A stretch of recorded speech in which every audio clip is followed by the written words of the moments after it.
What if you could upgrade your entire life using principles that have guided emperors and philosophers for centuries?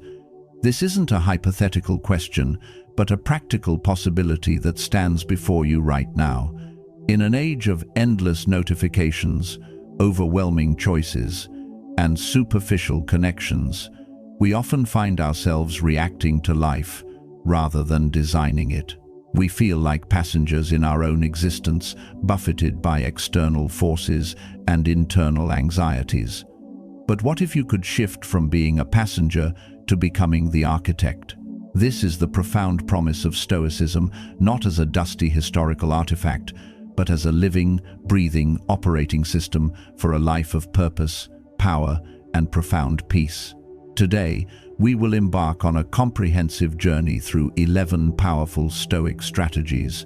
This is not a mere list of tips, but an integrated framework, a philosophical blueprint that will equip you to rebuild your life from the foundation up, instilling unshakable confidence, crystalline clarity, and genuine command over your destiny. When everything feels chaotic and you're searching for solid ground, Stoicism offers more than abstract philosophy. It provides a practical toolkit for the soul. It is the mental and moral technology that enabled Marcus Aurelius to lead an empire through plague and war without losing his humanity, that allowed Seneca to face exile and eventual execution with unwavering composure, and that empowered Epictetus, born a slave, to become one of history's most influential teachers on the nature of true freedom. Their world was different from ours, but the human challenges, fear, desire, anger, loss, the search for meaning, are timeless. Today, we're exploring 11 practical Stoic strategies, a complete curriculum for the modern seeker, designed to help you build that same foundational strength. These are the pillars upon which you can construct a life not of mere existence, but of vibrant, intentional flourishing. Our first and most fundamental strategy is to become your own priority. At first glance, this might sound like a modern self-help cliché, or even veer towards selfishness, but the Stoic understanding of self-priority is far more nuanced and profound. You might think putting yourself first is self-indulgent, but the Stoics knew otherwise through a simple, undeniable logic. If your own well is dry, you have nothing of substance to offer anyone else. You cannot pour from an empty vessel. This principle is the bedrock of Stoic practice. How can you act with justice toward others if you are perpetually exhausted? How can you practice courage if your own spirit is depleted? How can you exercise wisdom if your mind is clouded by burnout? This begins not with grand gestures, but with sacred, non-negotiable morning rituals that center you before the world makes its demands. Imagine gifting yourself just 5 minutes of pure silence as the sun rises. No phone, no news, no input, just you, your breath, and the quiet dawn. In this space, you set your intention for the day. What virtue will you practice? What quality of mind will you cultivate? This isn't self-indulgence, it's strategic self-preservation. It is the daily sharpening of your most important tool, your consciousness. From this centered place, you must establish clear boundaries that protect your energy like a fortress protects a kingdom. Learning to say a respectful but firm no to requests, obligations, and relationships that drain you is not a rejection of others. It is an affirmation of your own purpose. It creates vital space for what truly matters: your growth, your peace, your mission. Remember, you are the architect of your life, not a supporting character in someone else's story. Every time you prioritize your core well-being, you reinforce this truth. You are building your life on the sturdiest possible foundation, a self that is resourced, resilient, and ready. This foundational self-respect naturally flows into our second strategy: cultivate your personal presence. It would be a grave mistake to dismiss this as mere vanity. The Stoics were deeply practical, and they understood the powerful, reciprocal connection between our external presentation and our internal state. This isn't about conforming to fleeting beauty standards or obsessing over superficial details. It is about the conscious act of aligning your outer vessel with your inner worth. When you take genuine pride in your appearance, when you choose clothing that reflects your authentic self rather than mindlessly following trends, when you maintain an upright posture that communicates, "I belong here," when you attend to the simple dignity of being well-groomed, you are sending a powerful, continuous message to your own subconscious. You are communicating self-respect. As Epictetus taught his students, while we must primarily attend to our mind and character, we must not neglect the vessel that houses it. He wasn't advocating for vanity, but for a harmonious integrity between the inner and the outer. Your confidence doesn't just create good posture. Good posture can actively create confidence. These external signals create internal shifts. When your outer presentation is a truthful reflection of the person you are and aspire to be, you walk through the world with a quiet, unassailable authority that needs no validation. This alignment prepares us for our third strategy: practice intentional positivity. Modern neuroscience has now confirmed what the Stoics understood intuitively. Your facial expression is not just a passive reflection of your mood, it is an active tool that can shape your entire neurochemical landscape. Science confirms that the simple, deliberate act of smiling even, and perhaps especially, when you don't initially feel like it triggers the release of dopamine, serotonin, and endorphins in your brain. These are the very chemicals that reduce stress, elevate your outlook, and generate feelings of well-being. Your smile, therefore, becomes a piece of armor against life's inevitable difficulties. This practice is not about plastering on a fake grin and ignoring real problems. That would be foolish and dishonest. It is about consciously choosing your attitude in the very face of those problems. It is an act of sovereignty. Smile at strangers as you pass them. Smile when you answer the phone, people can hear the difference in your voice. Smile at your own reflection in the mirror each morning. This is not trivial. This simple, repeatable practice creates ripples of positive energy that extend outward from you and, in a beautiful boomerang effect, return to you multiplied. You become a subtle source of light, and in doing so, you illuminate your own path. Of course, maintaining this positive focus requires discernment, which leads us to our fourth strategy: maintain compassionate boundaries. In the course of your life, you will inevitably encounter people who test your patience, challenge your peace, and drain your energy. The immature response is to either become harsh and defensive or to become a doormat. The Stoic response is far more sophisticated. To practice wise discernment, you can genuinely wish others well, hope for their growth and happiness, while simultaneously protecting your own inner peace. This means setting clear, firm, but kindly communicated limits with those who consistently bring negativity, drama, or toxicity into your sphere. This isn't an act of rejection or judgment. It is a profound act of respect for your own well-being and your sacred life energy. You teach people how to treat you, not by what you say, but by what you consistently tolerate. Kindness and strong boundaries are not opposites. They are essential partners in the dance of maintaining healthy, sustainable relationships. One without the other leads either to burnout or to isolation. Together, they create connection with integrity. This inner stability is crucial for our fifth strategy: master your response to pressure. Let us be clear. Stress and pressure are inevitable features of a life fully lived. They are the friction that comes from engaging with the world. Overwhelm, however, is optional. It is the story we tell ourselves about that pressure. When chaos erupts around you, when deadlines loom, conflicts arise, plans collapse, the advanced Stoic practice is to become the calm, still center of the storm. Your breath is your most immediate and always available anchor to this center. In moments of rising tension, the most powerful thing you can do is pause everything and take 3 conscious, deep breaths. This simple act does something miraculous. It creates a critical space between the external stimulus and your internal response. And in that space, your freedom and your power reside. It is the difference between reacting impulsively and responding wisely.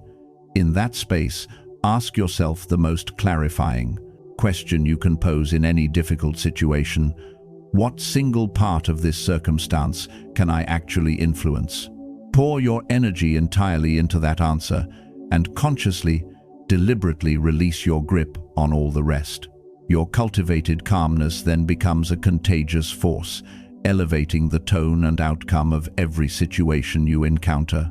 This mastery over your reactions gives you the clarity needed for our 6th strategy.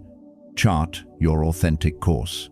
We live in a world saturated with voices, advertisers, influencers, family, peers, all telling you who you should be, what you should want, and how you should live.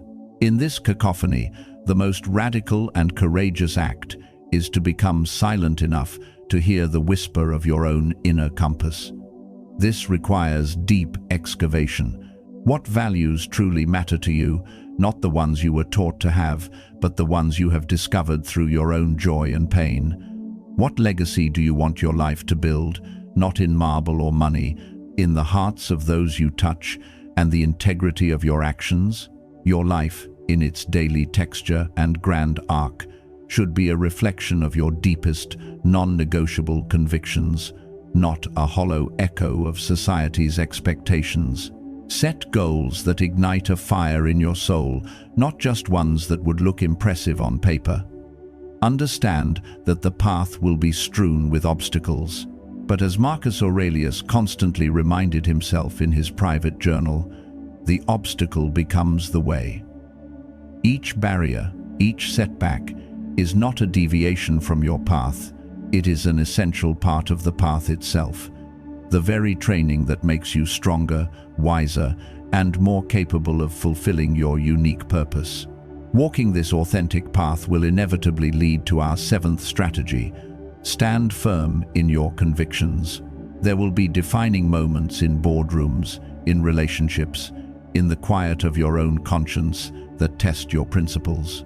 Moments when conforming, compromising your integrity, or simply staying silent would be the easier, more comfortable path. This is the forge where true character is tempered. Your integrity is your strongest currency in a world of shifting trends and shallow commitments.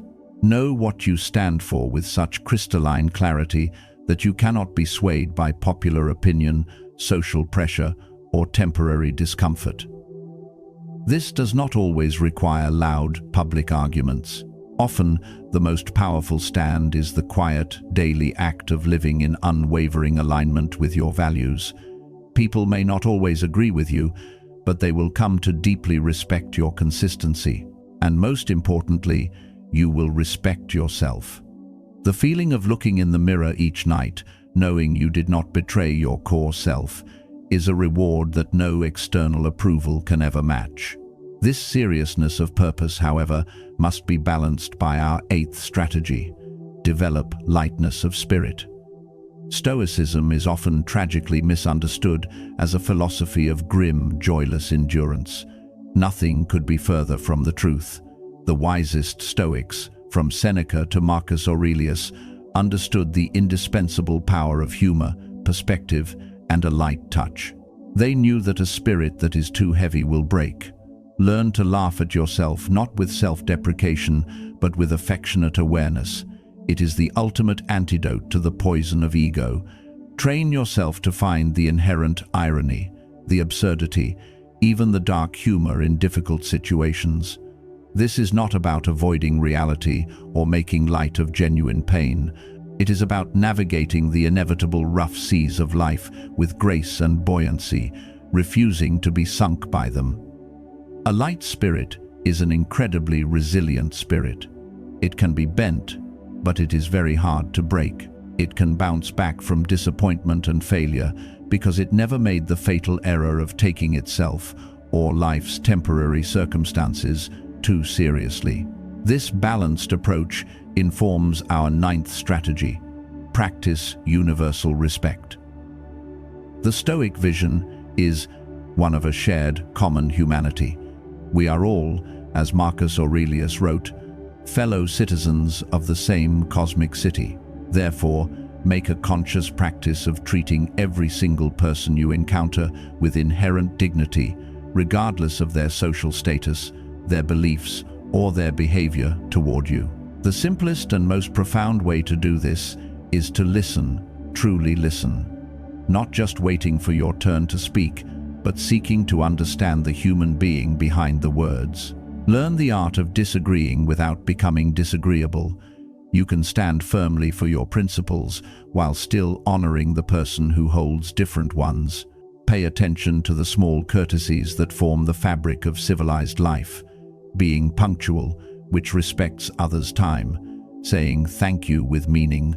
Acknowledging the efforts and contributions of those around you. This is not about being a people pleaser. It is about recognizing the spark of the divine, the shared struggle, the inherent worth in every soul you meet. The respect you consistently give to others is the clearest possible reflection of the respect you hold for yourself. To sustain this practice, we need our 10th strategy: define your non-negotiables. Freedom is not the absence of structure, it is the presence of the right structure. Clear, conscious boundaries are the architecture that makes a free and focused life possible. You must know your limits of time, of emotional energy, of how you are willing to be treated. Communicate these boundaries simply, clearly, and consistently. You do not need to deliver long justifications or apologies for your needs. A calm, respectful, "that doesn't work for me," is a complete sentence. Protect your focus by guarding your most productive hours from interruption and triviality. Preserve your peace by creating sacred, technology-free zones in your home where your mind can rest and reconnect with itself. These parameters are not prison walls. They are the load-bearing walls that allow the spacious, beautiful rooms of your life to exist. They create the conditions for your highest work and deepest peace to flourish. All of this inner work culminates in our 11th and final strategy: eliminate energy drains. Your mental and emotional space is the most precious real estate you will ever own. You must defend it with vigilance and intelligence. Conduct a ruthless audit of your life. In your relationships, consciously limit your exposure to chronically negative, cynical, or draining individuals. Their psychological weather is not yours to endure. Examine your daily habits. Identify which activities, like mindlessly scrolling through social media or procrastinating on important tasks, siphon your vitality, and replace them with pursuits that genuinely replenish you, like reading, creating, exercising, or simply resting without guilt. Declutter your physical environment, for physical clutter creates mental static and distraction. Most importantly, become the guardian of your own inner dialogue. Challenge the negative, limiting narratives you repeat to yourself. As Seneca so brilliantly observed, we suffer more often in imagination than in reality. A huge portion of our anxiety and exhaustion is self-inflicted through catastrophic thinking. Cleansing your inner world of this unnecessary suffering is the ultimate act of self-liberation. You are freeing up vast reserves of energy to be directed toward your growth, your relationships, and your purpose. These 11 strategies are not isolated tips. They form a complete, interlocking framework for living with Stoic strength and purpose. They work synergistically, each one supporting and reinforcing the others, to build a life of authentic meaning, unassailable resilience, and positive impact. This is the path from being a victim of circumstances to becoming the author of your character. If this comprehensive roadmap to a more powerful, peaceful, and purposeful version of yourself resonates with you, please take a moment to like this video. It genuinely helps this channel, Stoic Mindset Mastery, reach and guide others who are right now searching for this same clarity and strength in their lives. And I am truly curious to learn from your journey. In the comments below, tell me, which of these 11 strategies strikes you as the most crucial for your current chapter? Which one will you commit to implementing first as you begin to architect your upgraded life? Sharing your commitment publicly is a powerful Stoic practice in itself. It strengthens your resolve and inspires others to begin their own journey. Your transformation starts not with a distant, abstract plan, but with a single, conscious, and courageous choice made in this very moment.